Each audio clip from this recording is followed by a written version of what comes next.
Self-respect starts when you stop selling yourself short for validation and choose to give yourself freely the worth you once sought from other people.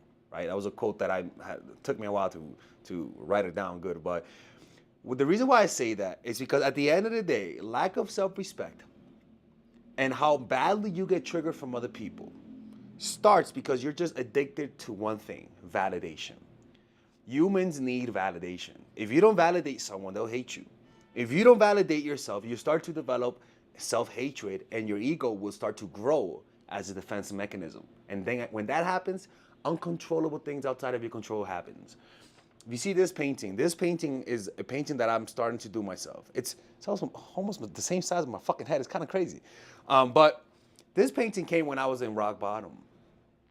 It came when I was in a place that I didn't know where else to go, right? And the reason why I came to that place was because I was seeking short-term gratification. I did not know how to self-soothe, how to control my emotion, how to go from unhappiness to happiness. So as a result, I delegated that responsibility to other people.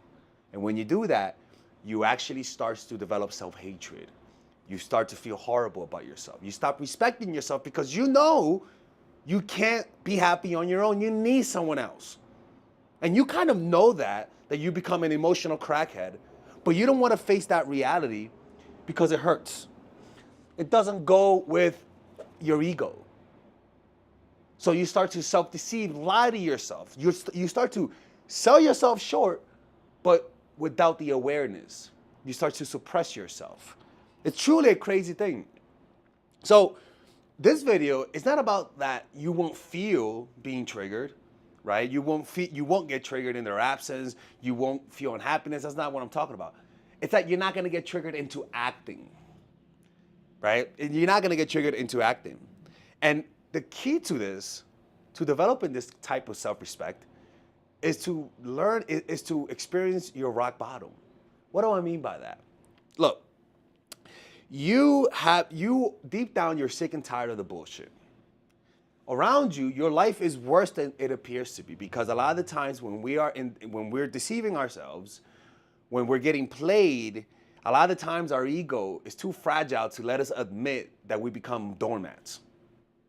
So it kind of like makes the reality feel a little bit more bearable through creating mental illusions. And so you keep getting played, but because you never allow yourself to feel the full spectrum of how badly you're getting played, you don't allow yourself to feel the anger, the resentment. In fact, your brain literally forgets the shit that people do to you, all because your brain wants to get that validation once again. It's like a crackhead, right? If you talk to a crackhead, because I always talk about crack because I worked in addiction before. When they're done with their fuck, I thought that was something right there. When they're done with their spree, with their drug spree, they'll feel regret, and they'll in the moment they'll remember why they need to stop. But you know what happens after a few weeks of sobriety? Some of the weirdest things happen. They literally forget why they need to stop. They literally, their brain blocks their capacity to remember why they left. Like it literally hijacks your memory system, your memory, your capacity to remember why you stopped doing that. And all the brain will focus on is on the positives of why you should do that crack. And because of that lack of perspective, or better yet, that lack of being grounded in reality, they relapse. And this happens a lot. Especially people who don't get respect. They forget the bullshit that people do to them. They easily forget why they stop talking to that person. Literally, their working memory gets fucked because of trauma. Right? So to get that rock bottom, you might experience rock bottom and say, fuck this shit, I'm tired of getting played, man. Fuck. I'm not gonna deal with that shit no more. Yeah, you could do that. But then the next day, after a few days, your anger goes away, because a lot of times, a lot of these people are just very forgiving. That was me. I'm very forgiving. I just forget, and I feel bad, and I believe in you. What happens then is that you just forget the shit that they did to you, man. And you take him back. And they say, oh, look at this fucking ass, dumbass. But the reason why you're doing that is because you feel a craving. You feel a compulsion to get validation. That's your drug. And you don't know how to give it to yourself. I'm gonna show you guys at the end of the video how to develop, how to validate yourself from within at the end of the video, right? But because you don't do that, you go like a crackhead. Oh, who's in that? Like, I need validation. And you go back to them. And they're like, of course you're back. Fucking of course, pathetic. Of course you'll be back. I knew you'll be back. And you might even see how condescending they are, but because you're ashamed of it. Because you're just stuck. You can't even control yourself. You look down and say, yes, you're right, but please validate me. In that moment, you're selling yourself short. You're like, can I get a gram? Can I get a gram? You want a gram? Do a monkey double backflip. All right, now do a spin-a-rooney. Okay.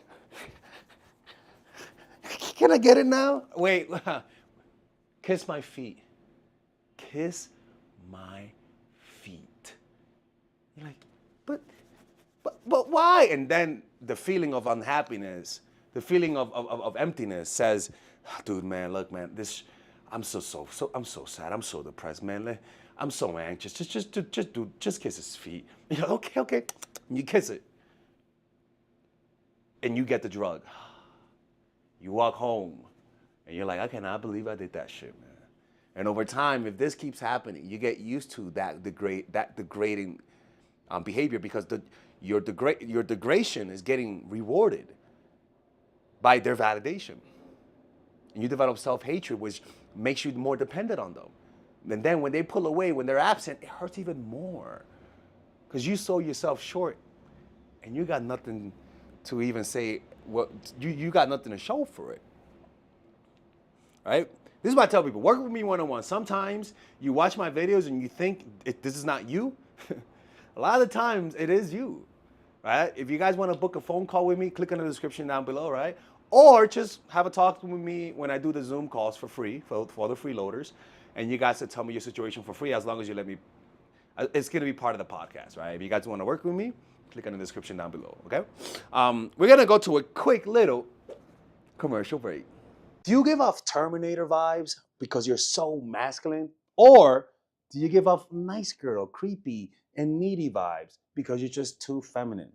The problem is that both sides suffer greatly in their business life, relationships life, and friendships with family and friends. And if you don't know how to fix that, you will repeat the same pattern your whole life and never escape. Well, guess what? I have a course for you, and it's called The Feminine Woman.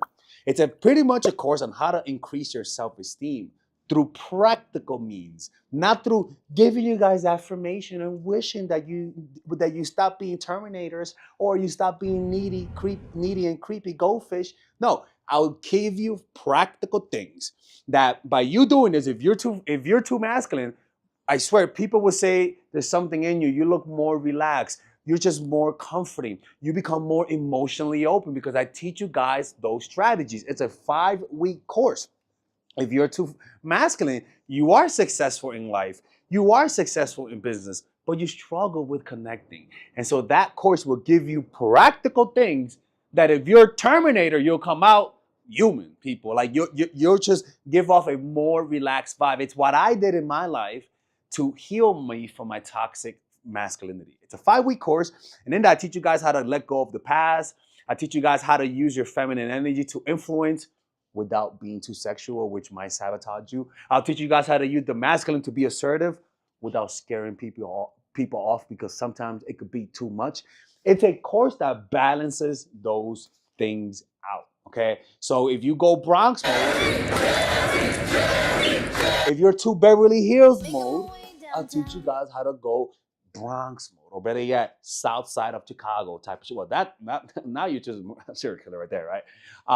And with this course has a 30-day money back guarantee, and if you purchase it, you guys also get access to the Zoom meditation group where we both meditate, or we all meditate on a weekly basis, and you guys get access to the WhatsApp group. And it's really a good course. If you guys don't like it, just ask for your money back. I mean, you guys can see the reviews right here. A lot of people like those reviews. and you'll see the results. And if you don't see the results, then I'll just give you your money back. Like I'm not gonna scam you guys if it doesn't work, but I know it's gonna work. So you do that now. Don't end up like Frida Kahlo, right? Don't do that shit. Y'all just think you guys can break my rules and tell people you watch my channel. You can't do that, okay? So purchase that right now. It's a lifetime. You get lifetime access to that course, and I'll see you guys inside. Take care. Let's continue with the video.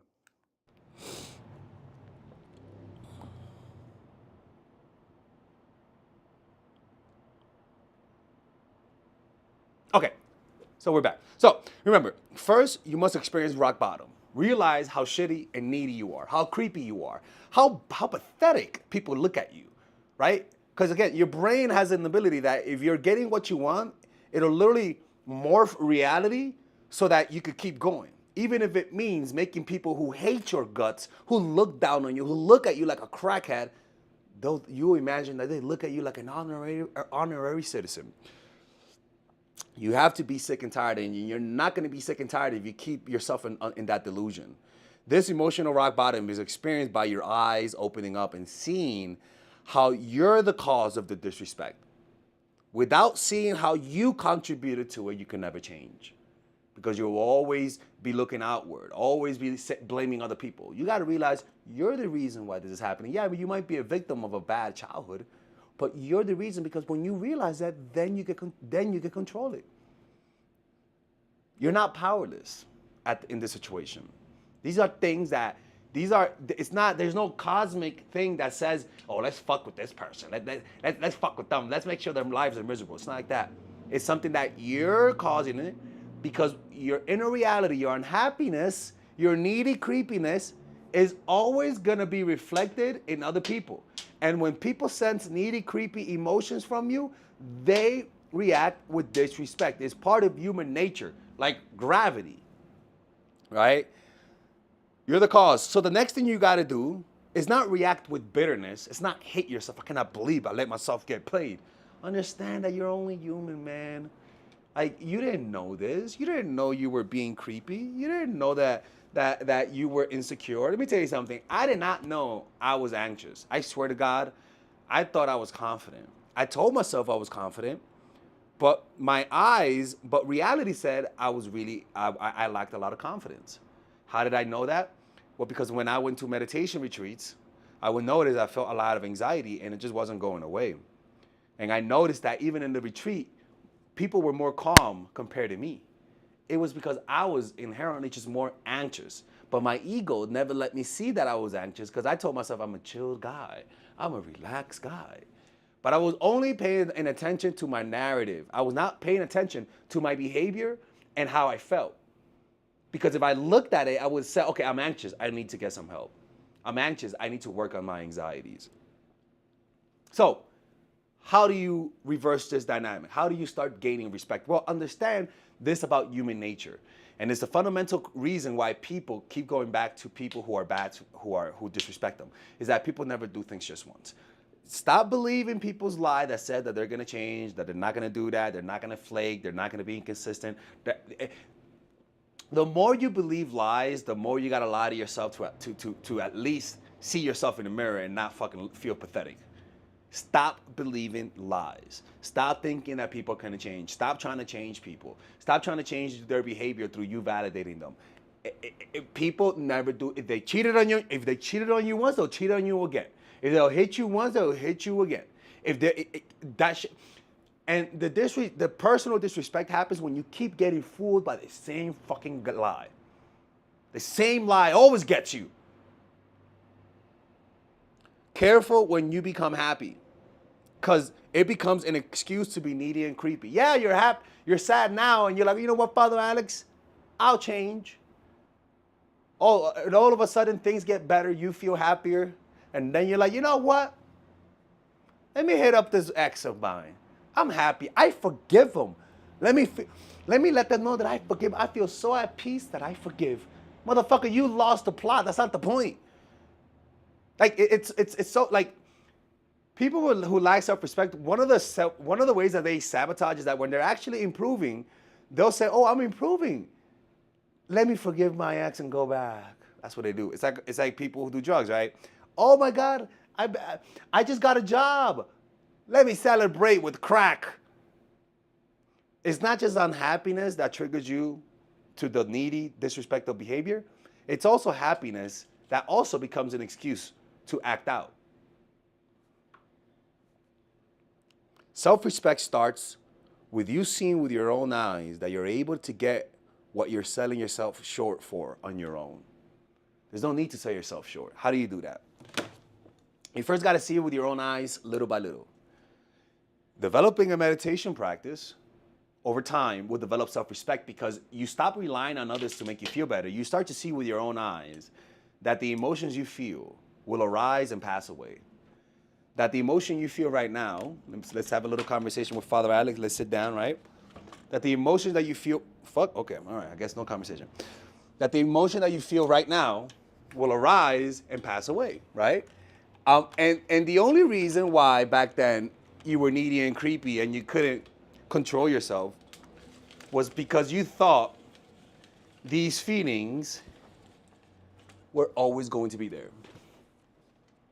You thought that there's nothing, nobody taught you that you could go from negative emotion to positive emotion. The only way that life has taught you to change your emotion is through getting validation. So you got to retrain yourself and start to see with your own eyes that that's not the truth. So when you sit down and meditate, and if you guys want to join a meditation group, join our Zoom meditation group. And I meditate. I try to meditate on a daily basis, but that's a great way to develop a meditation practice, through doing it in a group. Prefer in person, but through Zoom is fine.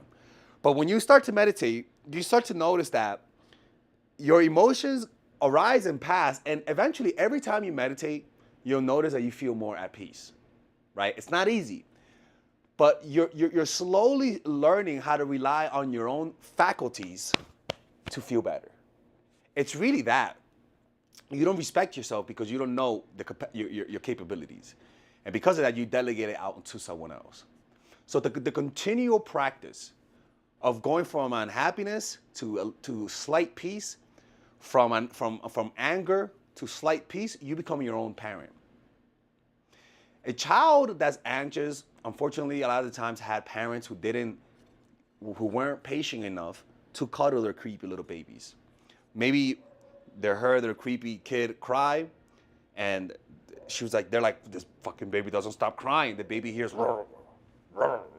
and the baby even feels stiff hands, right? Stiff arm, because the mom or dad are frustrated. And the baby's like, you know what, bitch, put me down. They put the baby down because they're screaming too much, but the baby realizes it's still anxious, it's still sad. The parents pick it up, but because their parents are angry, it makes the baby even more angrier. So as you can see, they never teach a baby how to go from happiness to unhappiness, because the soothing that it's receiving from the parents is not sufficient enough. So when they grow up, their brain never went from sadness to happiness, from stress to not being stressed. It never taught that. So you got to train yourself and see with your own eyes that your states are not permanent. The issue here is that you believe, and you have an unconscious belief that your state is permanent unless somebody validates you. That's really what you believe. If you don't get validated, this feeling would never go away. It's an illusion of permanence, right? It's an illusion of, and it's really you avoiding pain. You got to test that. That's your personal world view that's being confirmed by your reality. You got to break that reality. And you break it through little moments of observing yourself and allowing yourself to go from stress to de-stress, or even allowing yourself to feel negative emotions while you remain relaxed, right? So when I meditate, I feel a desire to stop meditating. And rather than act on it, I relax, and just keep breathing, become more aware of the physical sensations. Notice the more subtle the sensations you feel around this triangular area, the deeper and the more sharper your mind becomes. The sharper your mind becomes, the deeper it penetrates your unconscious. The deeper it penetrates your unconscious, the more unconscious emotions you feel, which is the anxiety, the emptiness that you're trying to relieve by selling yourself short for other people's validation. And if you just observe these emotions, observe it with clarity, observe it with a sense of peace, and react to it with relaxation, over time your body will learn to become acclimated to those feelings. And it's not that they will go away, they just become integrated into your psychology, right? And rather than amplifying it, you just become you convert them into peace, right? So you observe the emotion, and over time you will notice that all of a sudden you feel at peace. You're like, oh my God, I forgot that I feel anxious. That's the key, right? You're converting unprocessed, unconscious emotions. By you processing and observing those emotions, remember, they're only there and they're only intense and inflamed because think about it. That emotion is not weird. It's just inflamed. Like when blood arteries are inflamed or your muscles are inflamed or your joints are inflamed. It's just inflamed. And the reason why it's inflamed is because you never observed it because it hurts. By you observing it, you're allowing it to deflame per se, right? An anti-inflammatory, your consciousness. And then all of a sudden it'll calm down. And when it calms down, it just feels like it's peace. By you learning how to do that, you always remember that the reason why you were acting needy and creepy, it was because you were reacting to this unconscious emotion. If you make this emotion conscious and observe it, process it, there's nothing to react to. So as a result, you don't get needy and creepy. Yeah, sometimes you're gonna get triggered. It doesn't go away. I'm just gonna be honest with you, right? I mean, it does go away, but if you do this in your normal life and you work, it might take a little bit longer for it to go away. That's why you wanna develop a meditation practice. You wanna see a therapist, that also helps. Just you wanna process, feel, observe, not be in denial. Don't let your ego, blind you. Going to a therapist, especially cognitive behavioral therapists, they allow you to see your contradictions and how you lie to yourself. Do a meditation retreat, if it's possible, a 10-day meditation retreat, or join a meditation group by becoming a Patreon supporter, right? And when you do that, you'll notice that this actually just starts to work. You know, over time, the compulsion will go away. The behavior may not go away instantly, but because your eyes are open, you're not delusional, you're not denying, you're not blaming other people, you're observing how you have to do, how you are contributing to it. Over time, the behavior through shame, through you being angry and saying, oh, fuck this shit, I'm tired of this bullshit. That becomes your defense mechanism. And then you say, you know what, fuck you. I'm not doing that shit. I'm not chasing. If they're not willing to respect me, I'm not gonna talk to them. It becomes righteous anger. And that's what Jesus, he got pissed off. Remember that shit? Jesus went Bronx mode in the Bible. He was like, oh, hell no. Oh, hell no. Y'all gambling in my dad's, oh, hell no. Oh my God, why does Jesus have a black woman accent? I don't know, man. Imagine, oh, hell no. No, that's disrespectful. Sorry about that. But yeah. And that's how you do it. You observation, learning how to respect for yourself. So right now, if a woman rejects me, man, I'll be sad. But then I'll be like, all right, cool, man. Like, it is what it is, man. I'll just meditate. My reaction to unhappiness is meditation because I've conditioned my brain to do that, right? Or I'll just go play basketball, right? But I'm not talking about that because that only deals with superficialities. It only deals at the surface level of the mind. We want to penetrate that and go deeper. All right, Meme? All right? Okay. Anyways, man, let me know what you guys think about this. I really hope this helped. And also, there's another, if you guys want to learn about my course, I have a course called Emotional Mastery, right? So if you definitely have creepy emotion that you can't control, join that course because it's a meditation course. It's a 5-week meditation course. I'll give you different forms of meditation and how to process these difficult emotions through presence. It's my course that I did in New York City because I used to have a meditation club. And I used to record it, and so that's part of it. And yeah, it'll help you guys out. It's a very good supplement to what I'm talking about today. And above all, joining the Patreon. By joining the Patreon, you get access to the Robert Greene Book Club, you get access to the meditation, and you get access to the membership. To the Mindful Attraction podcast. If you want to watch the Mindful Attraction podcast without having to go to Patreon, then just go and become a member of this channel, and we're going to be uploading videos there soon, okay? Anyway, let me know what you guys think about this in the comment section down below, and I'll see you guys later. Bye-bye.